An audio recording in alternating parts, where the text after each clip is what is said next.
Good afternoon.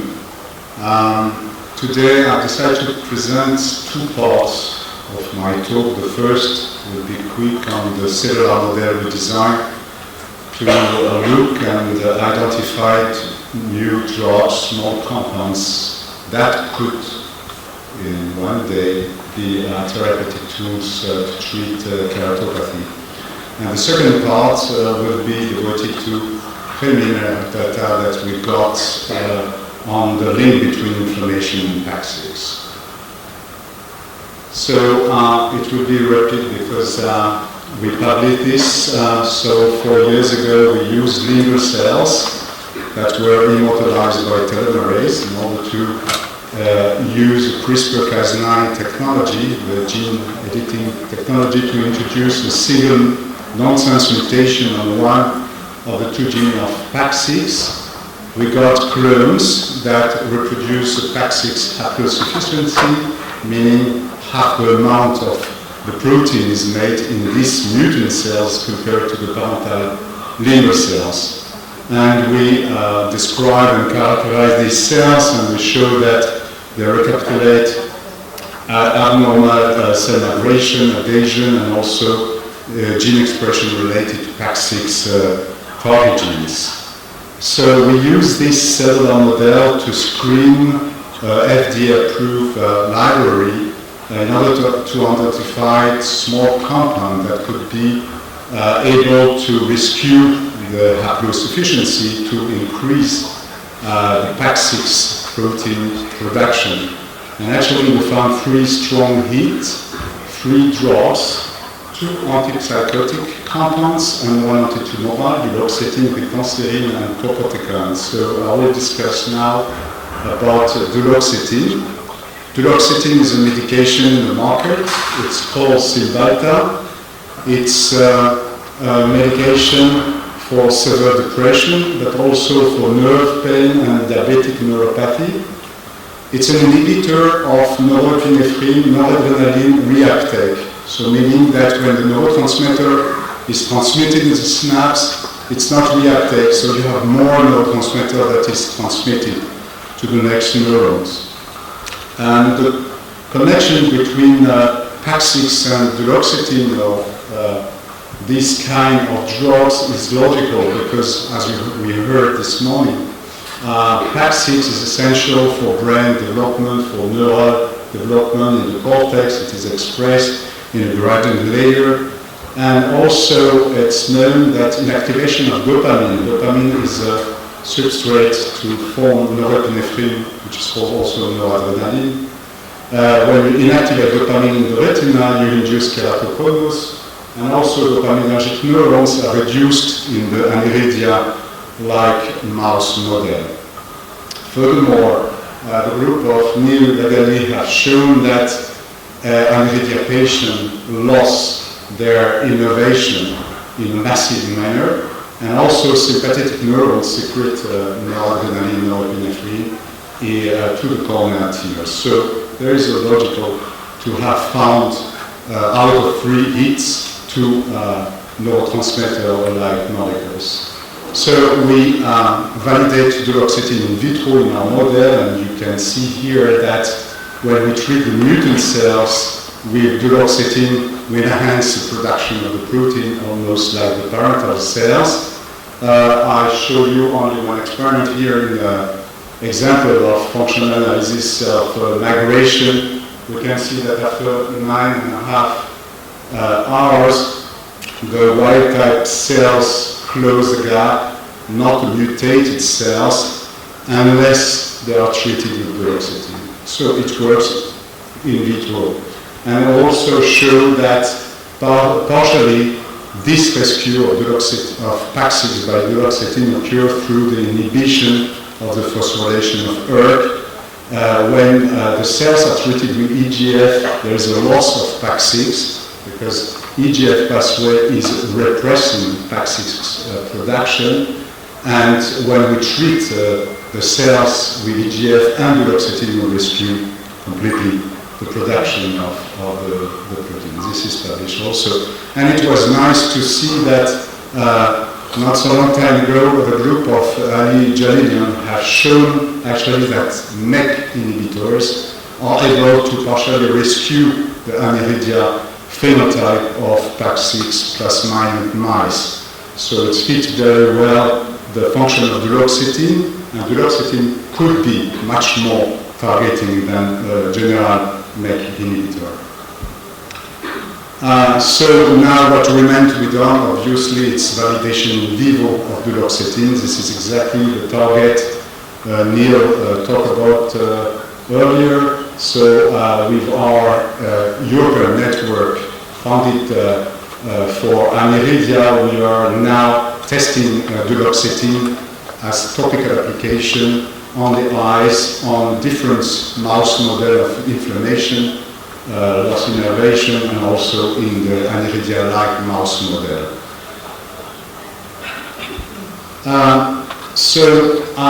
As you heard already, there are different phenotypes that are found in aniridia cornea, not only limbal stem cell deficiency, which occur very late actually, and also angiogenesis, but also inflammation and recruitment of dendritic cells and loss of innervation. So several groups have shown that indeed there are immune cells, dendritic cells and other cells that are recruited in aniridia cornea as compared to the healthy cornea.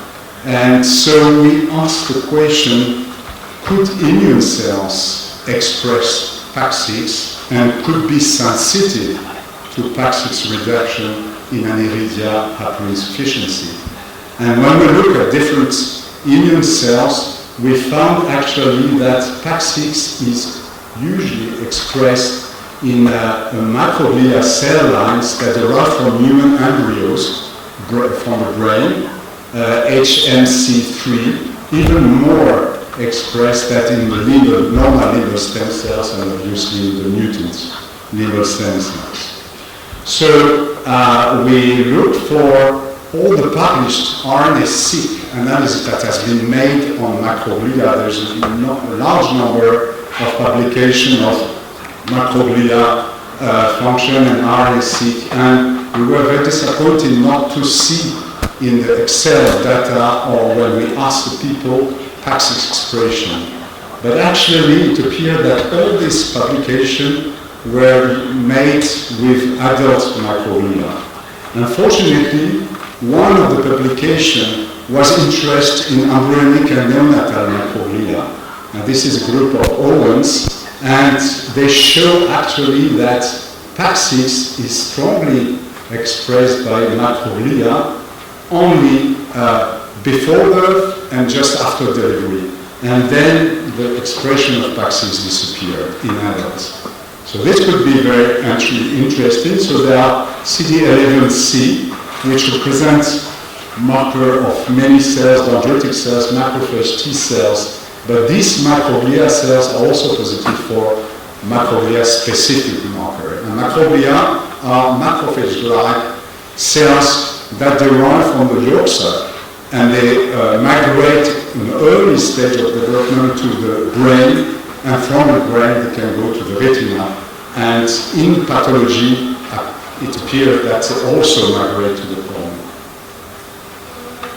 So we decided to inactivate PAX6 steadily by using SH directly against PAX6 or SH control. So we got several probes that reduced PAX6 production by about 85%.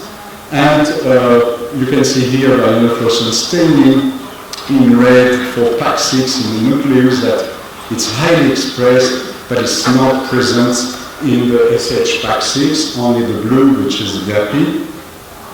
So before testing the functional relevance of reduction of PAX6 in microglia, just to remind you that microglia is normally in resting state, but because of the environment, it can be activated either in pro-inflammation microglia or anti-inflammatory microglia.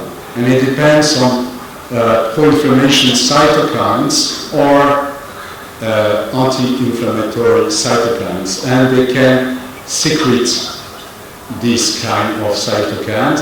And in that case, in the case of anti-inflammatory activation, they are neuroprotectors.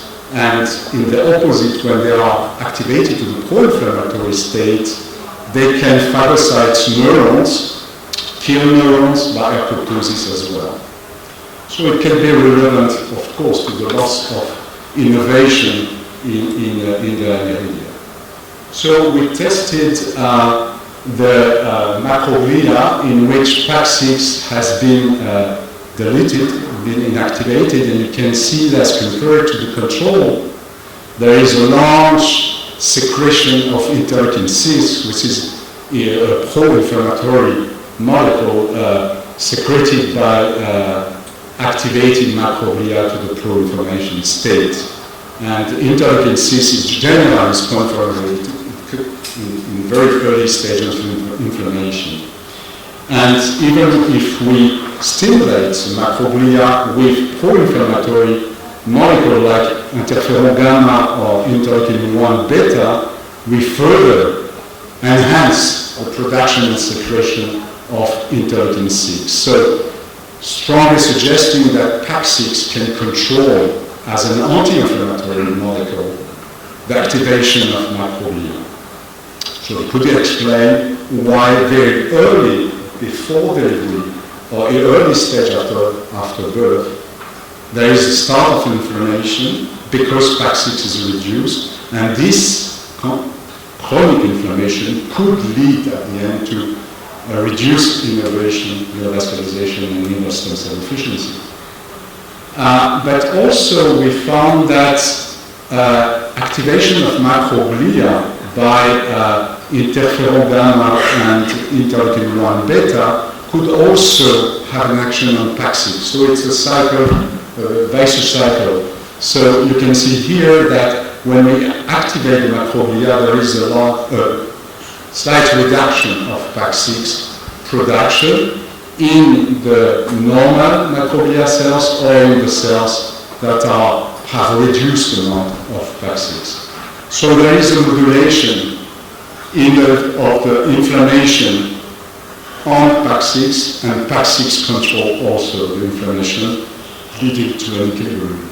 Okay? So what about duloxetine? You remember that duloxetine is a molecule that is able to enhance PAC6 in liver cells.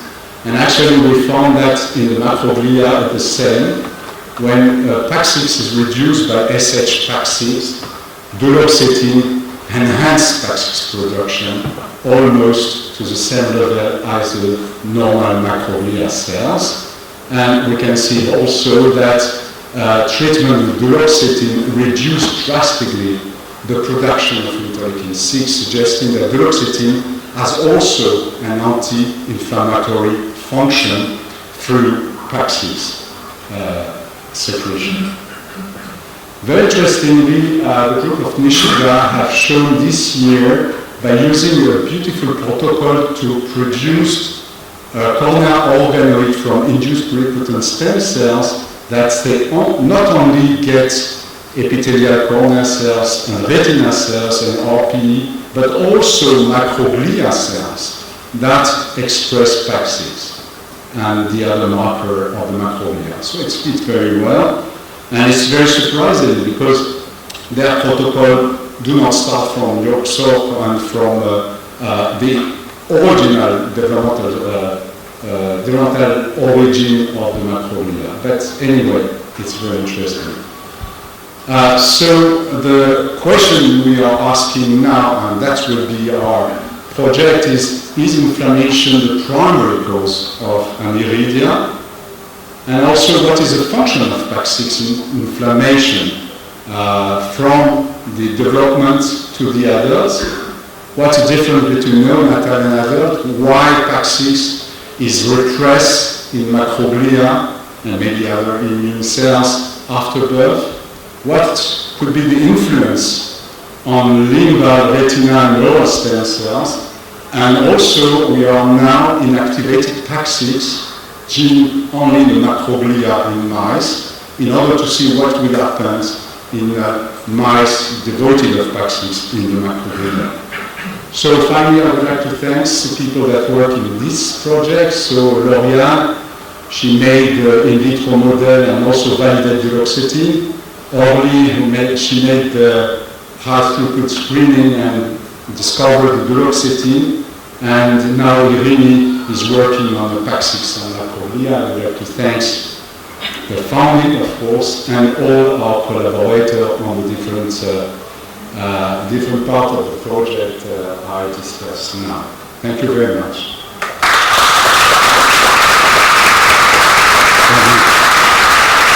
Thank you very much, Daniel, for this interesting presentation. If anybody has any questions, please lift your hand. Okay, I will ask one question. So what can be the communication between these limbal stem cells and the immune cells in aniridia that could link ALK with inflammation? So yes, that's general summary question. That's exactly the question we will ask.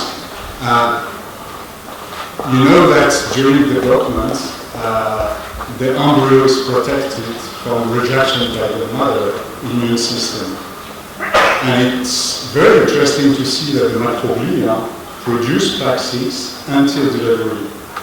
So it is possible, and I'm not speaking about aniridia, but in general inflammation, that during development, PAX6 is needed to prevent inflammation. But after birth, you need inflammation everywhere to fight against infection and so on. So I hope it's true, I don't know. And what we found also that in mutant liver cells that we produce with the CRISPR, they secrete pro-inflammatory cytokine like interleukin-7 and they repress interleukin-10. So what I think is that liver cells, which have less PAX6, produce pro-inflammatory cytokine that activates the microglia, which reduce the PAX6, and there is accumulation, chronic accumulation of inflammation. So maybe it could be one of the triggers for aniridia. Thank you very much. Interesting hypothesis. Thank you.